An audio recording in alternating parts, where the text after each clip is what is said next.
Willow Hart sneered at me when I announced my resignation. I stayed calm, keeping my gaze steady and quiet. The conversation had been about the company's choice to cut labor costs, and Willow Hart seemed to enjoy blaming those who took advantage of overtime pay. Camden Brooks, too, seemed excited about cutting expenses. A week later, my phone rang nonstop with calls from the company. When I finally answered, the president sharply asked, "Who exactly are you?" I couldn't help but laugh at the question. I introduced myself as Harper Quinn, a 57-year-old employee with 35 years of loyal service since graduating from college. I explained how our company provided administrative services, especially for busy presidents of other companies, helping them with clerical tasks and handling tax-related matters. I was proud to say I managed 40 clients. However, despite having a part-time helper, the workload had become overwhelming. But I couldn't show weakness. My clients had relied on me for years, and their struggles pushed me to keep going. Today, as I sat at my computer, Camden Brooks and Willow Hart's constant harassment was on my mind. Camden Brooks, who was 7 years younger than me and now head of the tax department, had completely changed after his promotion 3 months ago. His once polite attitude had turned rude, and he often complained, making every interaction difficult. Even when I tried to stand up for myself, he didn't care and would just tell me to follow the manual, warning me not to take unnecessary steps. Willow Hart, who worked as Camden Brooks' assistant, also joined in the bullying.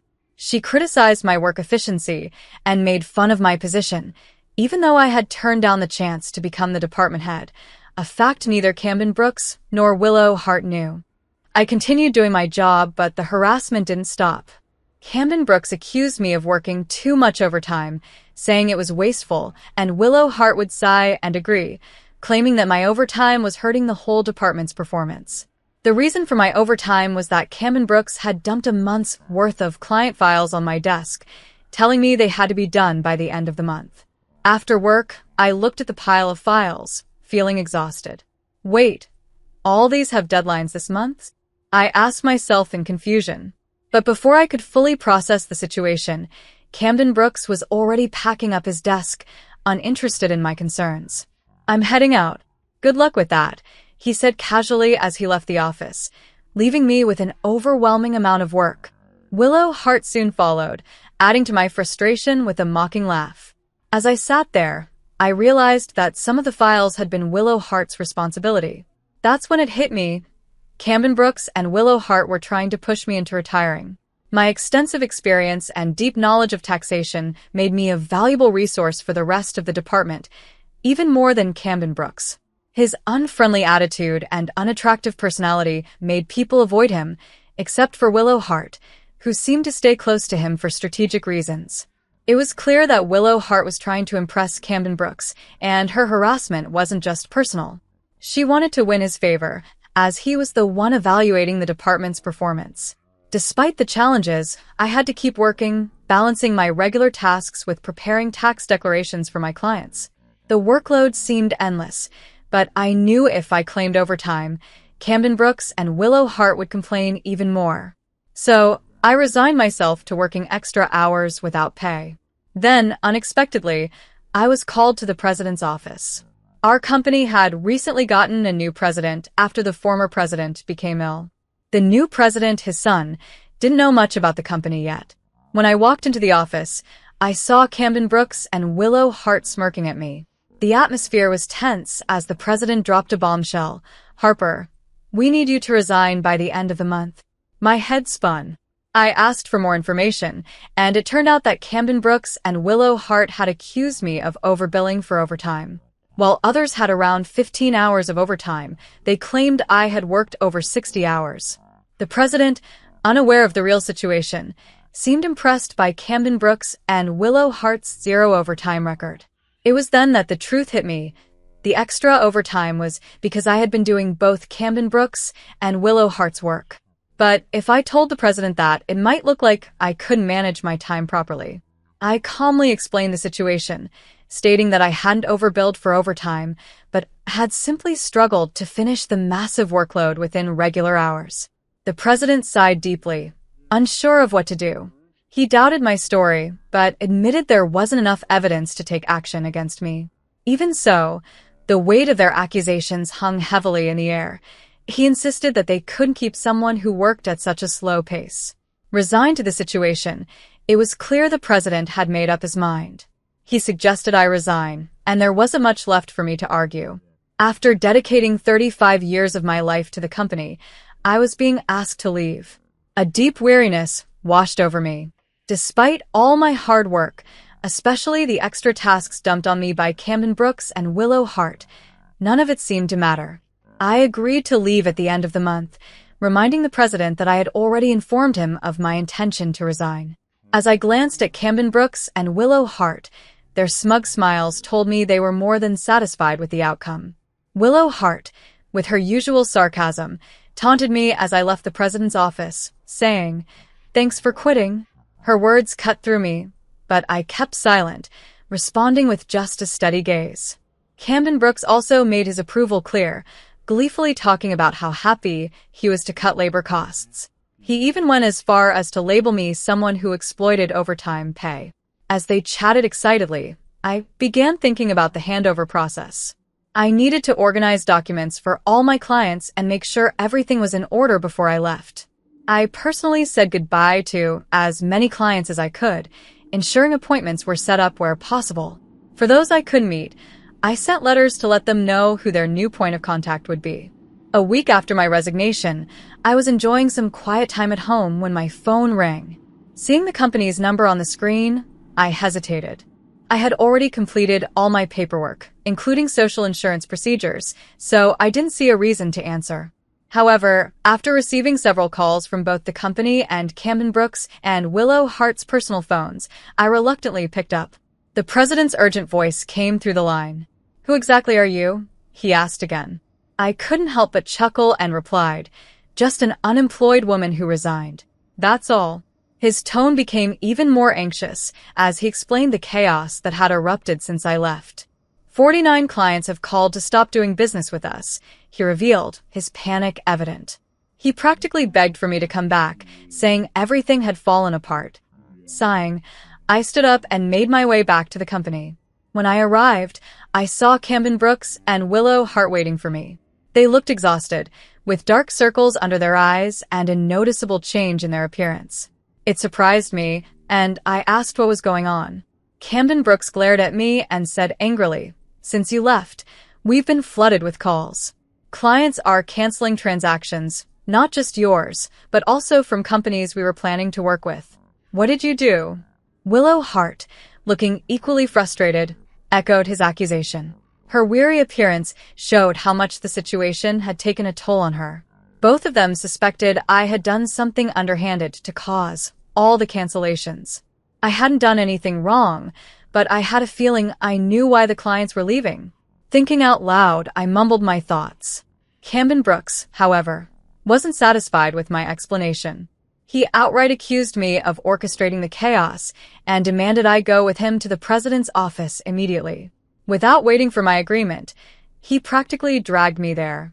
As we entered the office, Camden Brooks declared, "President, I've brought her," with a sense of authority, while Willow Hart followed closely behind. Ignoring their harsh tone, the president turned to me and asked about the sudden stop in transactions after my departure. I took a deep breath and explained, "Our clients don't need us to manage their taxes. There are plenty of accounting firms that offer cheaper services. The only reason they stayed with us was because of me." Camden Brooks, annoyed, shot back, "Who do you think you are?" Willow Hart sneered as well, questioning my worth to the company. But I stayed calm and continued, explaining that I had always offered personalized tax-saving strategies, which made my clients stick with us. It wasn't just about doing the job, it was about offering them something valuable. Camden Brooks dismissed my approach as inefficient, arguing that their manual-based methods were better.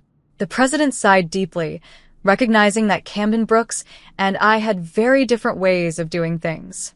He looked serious as he said, "Actually," his tone signaled that something important was about to be revealed. "I received a surprising call from my father, the former president," he began. "It turns out that some of the clients who canceled came directly to him to negotiate, asking if we could bring you back." I was shocked. I hadn't expected clients to go that far for me. The president's father emphasized that the tax department had been thriving because of my contributions.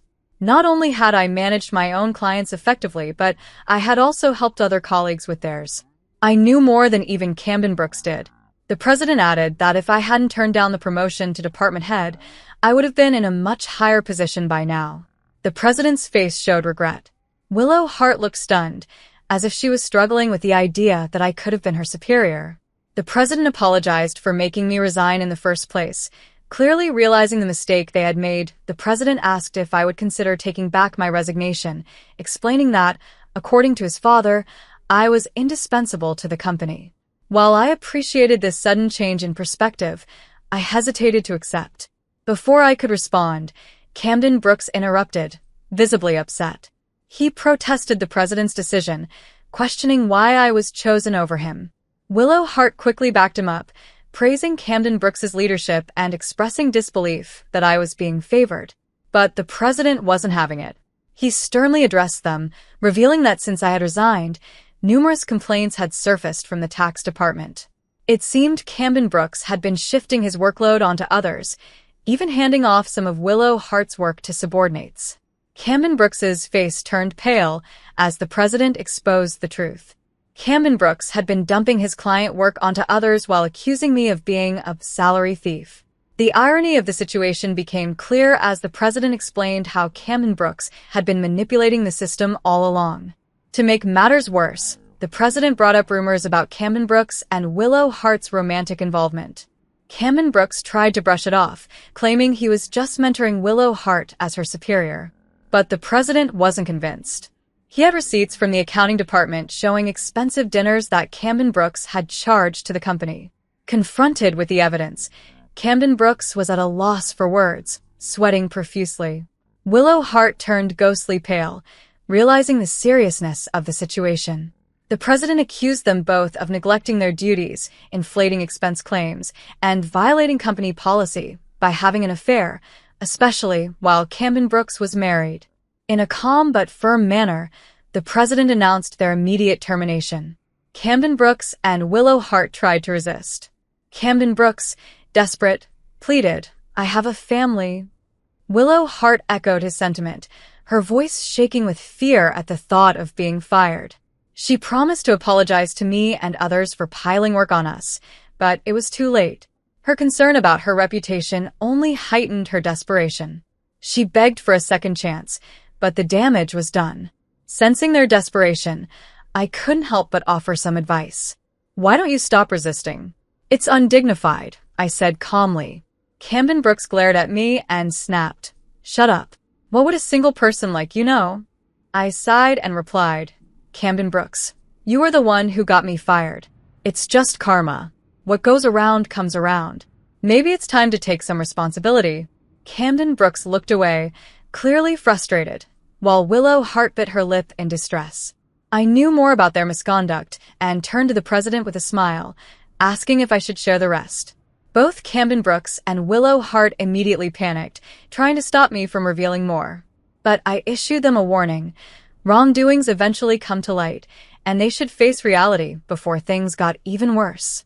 At that, Camden Brooks and Willow Hart collapsed to their knees, pleading for mercy.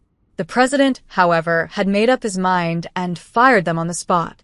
Later, I revealed the full extent of Camden Brooks and Willow Hart's misdeeds, including how Camden Brooks had faked business trips to spend days with Willow Hart and how they had bullied other employees into quitting. They would give them sudden tasks with impossible deadlines, making their lives miserable until they left. Some of those employees had asked me to stay quiet at the time, but since they had moved on to better jobs, I decided it was time to speak up. The president was furious at the revelations, especially about the inflated expense claims. He expressed his anger over how they had manipulated the system and planned to cut Camden Brooks and Willow Hart's final pay. Camden Brooks, with tears in his eyes, begged the president not to dock his salary, fearing the impact on his family. But the truth about Camden Brooks's affair with Willow Hart had already spread. It led to Camden Brooks's divorce, and both of them now faced compensation claims as part of the lawsuit. I became aware of the full situation when Camden Brooks reached out to me, asking for help persuading the president to reconsider their firings. Desperate, Camden Brooks and Willow Hart had found themselves in a dire situation. Because of the tight-knit nature of the tax industry, word of their misconduct had spread fast, making it nearly impossible for them to find new jobs. They struggled to make ends meet, and eventually, both were forced to take on day labor at construction sites, a far cry from their previous office roles. Willow Hart would often call me, crying and pleading for help. "Harper, please help. I just wanted a better life." I never really liked Camden Brooks, she sobbed over the phone. But despite her tears, I couldn't ignore the fact that their situation was a consequence of their own actions. Many people, myself included, had suffered because of their behavior. I firmly reminded Willow Hart, "You can't unring a bell. What's done is done. The consequences you're facing now are because of the choices you made." Willow Hart's protests were filled with regret, but there was nothing she could do to change the outcome. She had to face the reality of her actions, just as Camden Brooks did. As for me, I felt a sense of closure. Though their downfall didn't bring me joy, it brought a sense of justice for the unfair treatment I and others had endured. While they struggled with the mess they had created, I was ready to move forward, knowing that sometimes what goes around truly does come around, and I decided to distance myself from the chaos of the corporate world. Even though the president begged me to come back, I had no desire to return. Once I had been told to resign, the door was closed for me. Instead, I found peace helping out at a friend's small tax office. It was a way to earn some extra money while enjoying a much more relaxed lifestyle. I no longer had to deal with the stress and drama that came with working in a big company. Looking ahead, I began to dream about starting my own tax office. I imagined a place where I could serve my clients in a personal and meaningful way without all the red tape and corporate rules. I wanted to create an environment where I could focus fully on my clients' needs and be on equal terms with them. As a tax accountant, my goal was to provide a service where my clients felt valued, not treated like just another number in a system. This marked the start of a new chapter in my life. It was a chapter filled with excitement and new opportunities. I was free to pursue what truly mattered to me, creating something of my own and building stronger relationships with the people I worked with. My second life was just beginning, and I couldn't wait to see where this journey would take me. No longer tied down by corporate demands, I felt lighter and more in control of my future. Every day brought a new sense of purpose, and for the first time in a long while, I felt a deep sense of satisfaction.